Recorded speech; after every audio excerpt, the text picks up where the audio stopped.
बोले भोलेनाथ भगवान की जय। एक स्तुति के बाद हम आपको आज कांवड़ यात्रा और महादेव का जो प्राप्ति से जुड़ी जो परंपराएं हैं, इतिहास हैं, दर्शन हैं, आज हम इसका आपको इसमें बताएंगे। अस्तेयं कृत्वा गुरुद्वाराश्च गत्वा मद्य पीत्वा ब्रह्महत्या च धृत्वा भस्मच्छन्नो भस्मशय्यासयानो रुद्राष्टाध्यायी मुच्यते सर्वपापै। कहा गया है कि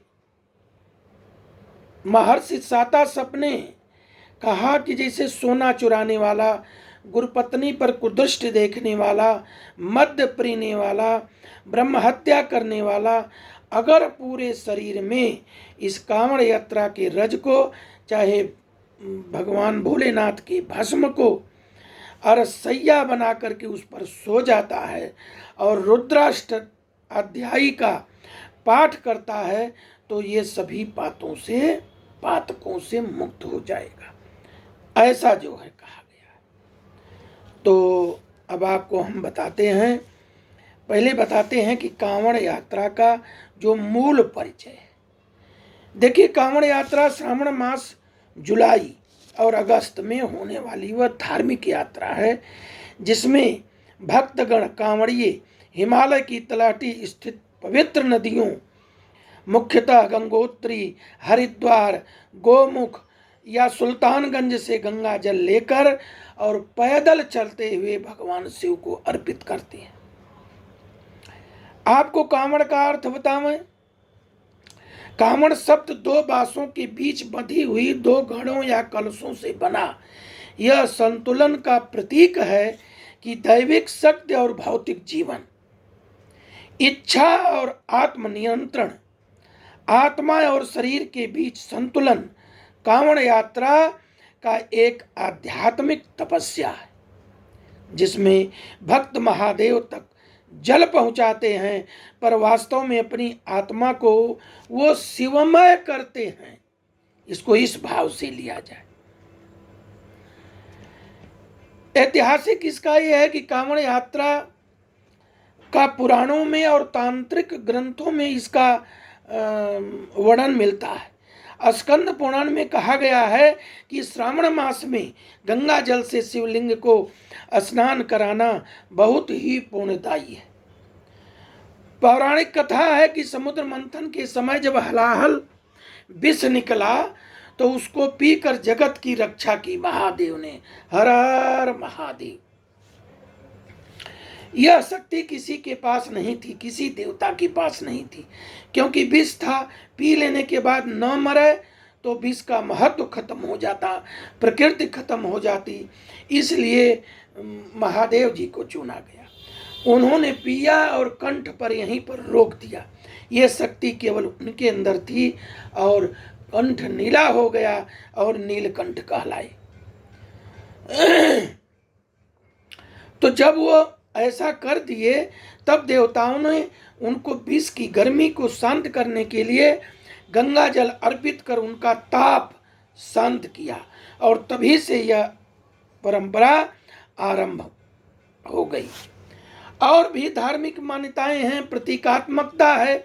कांवड़ यात्रा की कुछ गहन मान्यताएं हैं, जैसे गंगा जल पवित्रता और शुद्धि और शक्ति का प्रतीक है। नंगे पांव चलना, अपने को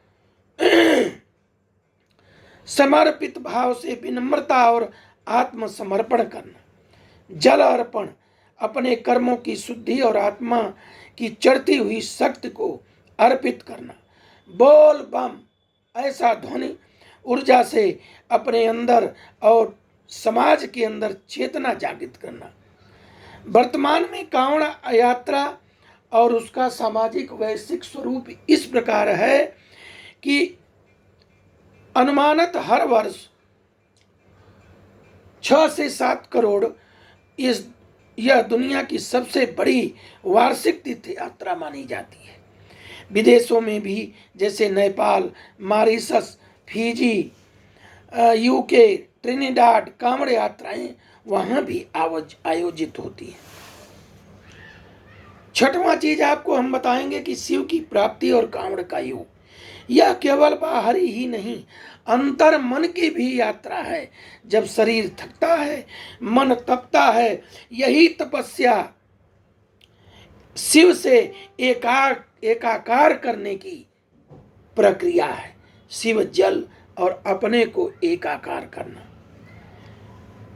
शिव को जल अर्पण करने की जो प्रतीकात्मक व्याख्या यह है कि जब मन पूर्णतः निर्मल हो जाए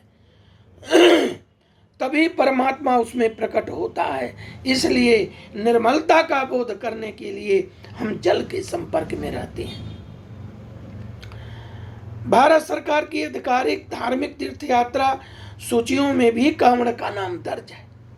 उत्तर प्रदेश, उत्तराखंड, बिहार, झारखंड में यह प्रशासनिक रूप से संरक्षित यात्रा है और इस बार तो योगी जी ने विशेष व्यवस्था की है।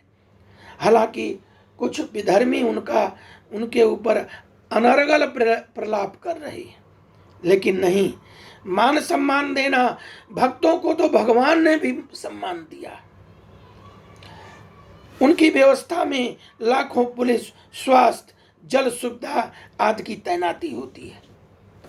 IIT रुड़की, BHU वाराणसी में इसके सामाजिक धार्मिक प्रभावों पर शोध हुए हैं। कांवड़ यात्रा का मानसिक यौगिक परिप्रेक्ष्य, महादेव के ध्यान से संबंध तथा इस पर आधारित गीतों और मंत्रों की गूढ़ व्याख्या प्रस्तुत हुई है। अब क्या प्रस्तुत हुई है वह आपको बताएं। वीडियो लंबा हो रहा है, अधूरा छोड़ना अच्छा नहीं है, इसको आगे भी सुनिए कि कांवड़ यात्रा पर मानसिक और यौगिक क्या दृष्टिकोण है। देखिए, कांवड़ यात्रा कोई मात्र धार्मिक यात्रा नहीं है। यह मानसिक तप, इंद्रिय संयम, यौगिक साधना की प्रतीकात्मक और व्यवहारिक अभिव्यक्ति है। मानसिक साधना मतलब कि वैराग्य की यात्रा। भोजन, नींद सब कुछ छोड़ देते हैं, नियम से बोल बम कहते हुए चलते हैं। यह आत्म प्रेरणा और जप की स्थिति है। यह मानसिक स्थिति प्रत्याहार धारण की ओर ले जाती है, जो अष्टांग योग के मूल चरण है।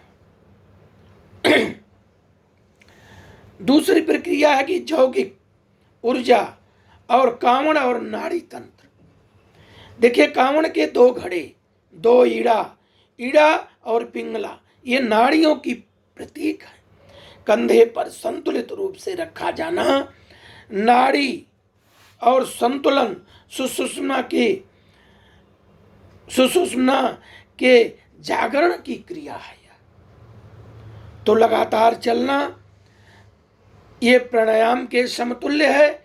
बोल बम बीज मंत्र की तरह कंपन और चेतना केंद्रित करता है। आप अपने मन से बोल बम ऐसा बोलिए तो आपके अंदर एक कंपन आएगा जो आपको शिव की तरफ ले जाएगा। इस स्थिति में मन आत्मा के केंद्र, आज्ञा और चक्र या सहस्त्रार की ओर बढ़ता है, शिव तत्व की ओर जाता है। बोल बम, ओम नमः शिवाय। महादेव के ध्यान के संबंध में मैं अब बताता हूं कि ध्यान योग में कांवड़ यात्रा का क्या सहयोग है, क्या रहस्य है। देखिए, शिव योगी स्वयं योगीश्वर है, ध्यान में लीन, सर्पधारी, विरक्त। शिव की पूजा गंगा जल से। जल मन का प्रतीक है। जब उसे अर्पित किया जाता है तो यह अपने अशुद्ध मन को शिव की पवित्र चेतना को समर्पण है। भाव बदल के देखिए ना, विधर्मियों के चक्कर में मत पड़िए। इस भाव को मन में देखिए। आज ही आपका मन खुद कहेगा, क्योंकि मन जब थकता है, जब तब चित्त खाली होता है, उसी रिक्तता में शिव प्रकट होते हैं। यही ध्यान का सर्वोच्च स्वरूप है। कांवड़ ले जाइए, थक जाइए, सो जाइए, भगवान की लीला आपको दिखाई देगी। यही जो है ध्यान का सबसे बड़ा स्वरूप है। अब गीत और मंत्रों की हम व्याख्या करते हैं। बोल बम ये मंत्र नहीं है। बम बीज का विकृत उच्चारण है।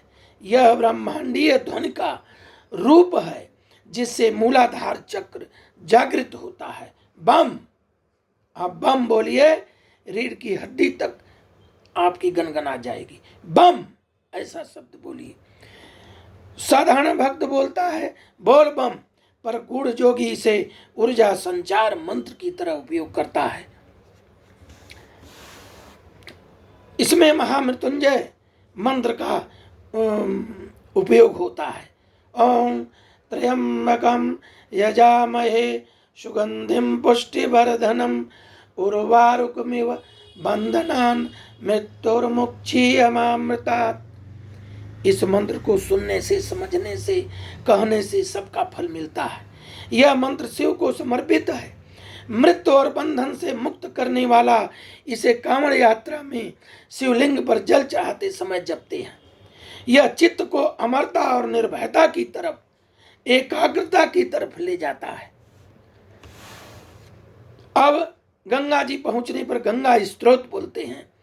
गंगा में बोलते हैं गंगे च जमुने चैव गोदावरी सरस्वती पापनाशिनी गंगे त्वयि विश्वतरणीयम। गंगा सारी नदियों का नमस्कार करते हैं। जल केवल जल नहीं, यह चेतना है, शुद्धि है, करुणा है।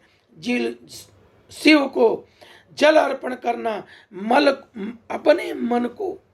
अपने मल विकारों को हटाना और मन को निर्मल बनाकर शिव के चरणों में रखना।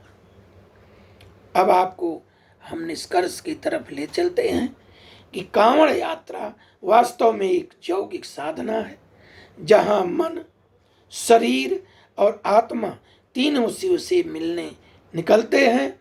शिव को जल अर्पण करना, अपनी समस्त वासनाओं और भ्रमों और अशुद्धियों को समर्पण करना है। इसलिए आप कांवड़िया में भाग लें। अगर नहीं लेते हैं तो उनकी सेवा करें।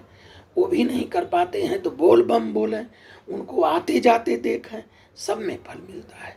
बोले भोलेनाथ महाराज की जय।